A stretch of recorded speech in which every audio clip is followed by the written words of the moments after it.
Buku Wahyu ini menerangkan tentang keadaan yang terjadi pada akhir zaman ini. Dan Yohanes menuliskannya. Dan firman Tuhan mengatakan ini akan segera terjadi dan harus terjadi. Tuhan sendiri memerintahkannya kepada Yohanes. Pada waktu itu Yohanes lagi dibuang di Pulau Patmos. Dan Yesus datang kepadanya dan mengatakan kepada Yohanes bahwa dia harus menuliskan apa yang dia lihat dan dia dengar. Lalu jadilah buku Wahyu ini, saudaraku. Surat ini, saudaraku, ditujukan kepada malaikat ketujuh sidang jemaat yang ada di Asia.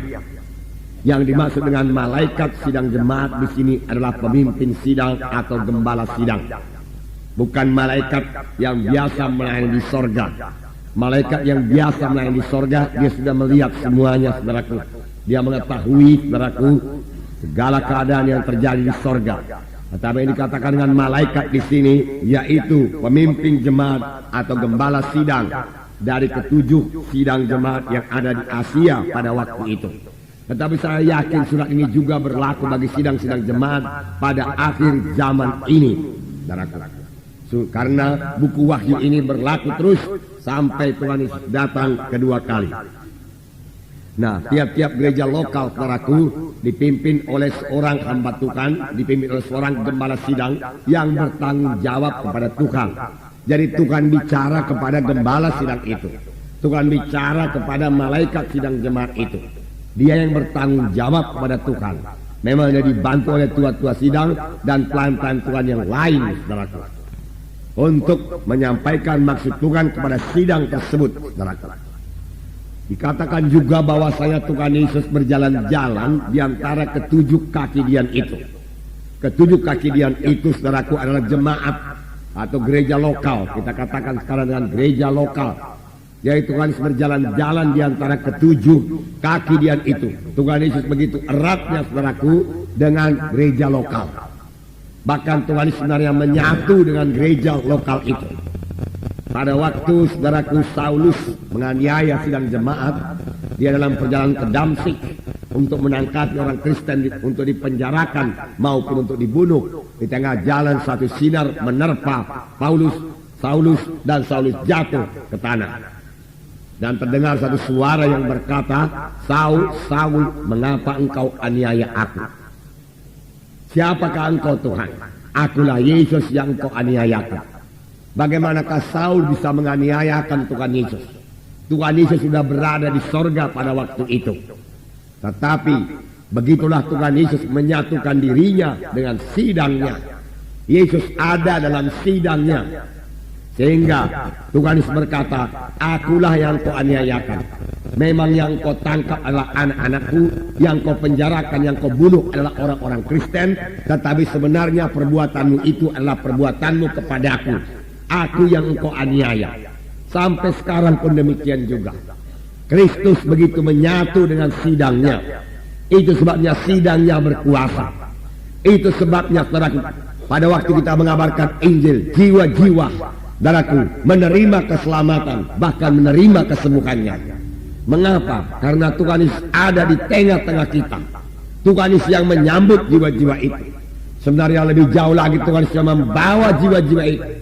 Saya yakin tidak ada orang yang kebetulan hadir dalam kebaktian-kebaktian Natal kita belakangan ini yang datang dengan kebetulan. Roh Kudus memimpinkan mereka datang karena Tuhan menghendaki mereka mendengarkan Injil. Karena ada firman Tuhan juga berkata, sebelum Tuhan Yesus datang kedua kali, Injil harus dikabarkan ke seluruh muka bumi ini, sehingga tidak ada nanti orang yang berdalih-dalih. Dia sudah mendengar berita Injil. Sekarang terserah kepada mereka untuk menerima atau menolaknya. Tuhan tidak akan pernah memaksa mereka. Saudaraku, mengapa Tuhan membangunkan gereja lokal ini? Dan dalam buku Matius dikatakan, pintu alam maut sekalipun tidak bisa mengalahkannya. Jadi gereja lokal ini, gereja Tuhan ini akan hadir sampai Tuhan datang kedua kali. Bahkan gereja lokal inilah, gereja yang hidup inilah yang akan menjadi pengantin bagi Kristus, saudaraku. Yaitu saudara dan saya yang sudah selamat, yang sudah lahir baru, yang dibentuk terus sampai seperti Yesus. Dalam pembacaan Alkitab kita beberapa waktu yang lalu, dalam 1 Yohanes pasal 2 ayat 6 dikatakan, barang siapa yang ada di dalam Yesus, dia harus hidup sama seperti Yesus hidup. Memang ayat ini sebagai satu tantangan kepada kita. Kalau kita memakai pikiran manusiawi kita, rasanya tidak mungkin kita hidup sama seperti Yesus hidup. Bagaimana mungkin kita ini manusia biasa hidup sama seperti Yesus hidup? Tetapi firman Tuhan tetap ya dan amin. Standar Tuhan tidak pernah turun. Tuhan minta kita hidup sama seperti Yesus hidup. Berarti kita bisa hidup sama seperti Yesus hidup. Mengapa, saudaraku?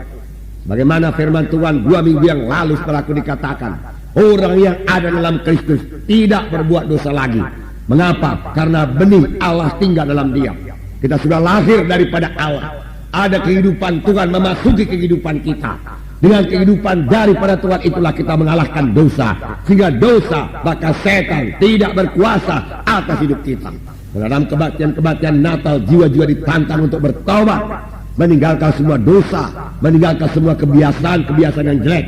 Banyak di antara mereka berpikir, saya tidak akan sanggup meninggalkan kebiasaan saya yang sudah begini lama mengikat saya. Saya sudah mencobanya beberapa kali, tetapi saya tidak juga berhasil. Memang dia tidak akan berhasil, saudaraku, sepanjang dia mencoba melepaskan kebiasaannya yang tidak baik itu dengan kekuatannya sendiri. Nah, tapi pada waktu dia mengandalkan Yesus yang di dalam dia itu, saudaraku, untuk membantu, menolong, saudaraku, menguatkan dia bebas, supaya bebas daripada ikatan itu, dia pasti berhasil, saudaraku. Dia pasti berhasil. Saya sendiri tidak bisa melaksanakannya. Saudara sendiri tidak bisa melaksanakannya. Tetapi kita tidak sendiri, saudara. Yesus di dalam kita itulah yang melaksanakannya. Oleh sebab itu, yang kita berkata, bersama-sama dengan Yesus kita melaksanakan pekerjaan yang besar.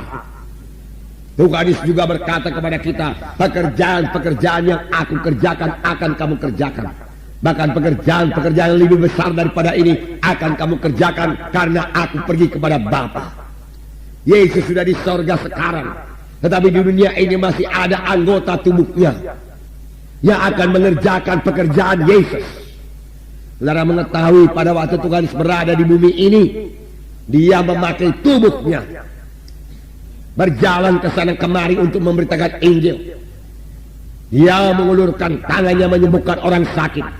Dia memakai mulutnya mengabarkan Injil. Dia berkata, hai anakku, dosamu sudah diampuni.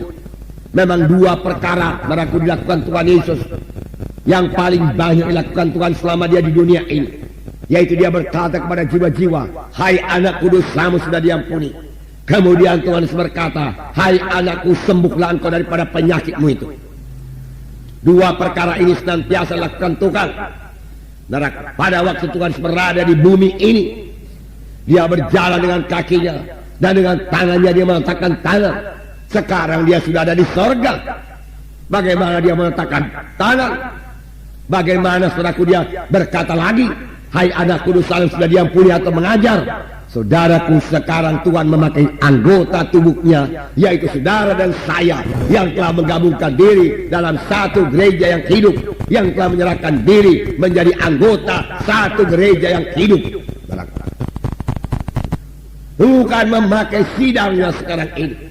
Tuhan memakai anggota tubuhnya menyampaikan maksudnya yang kekal,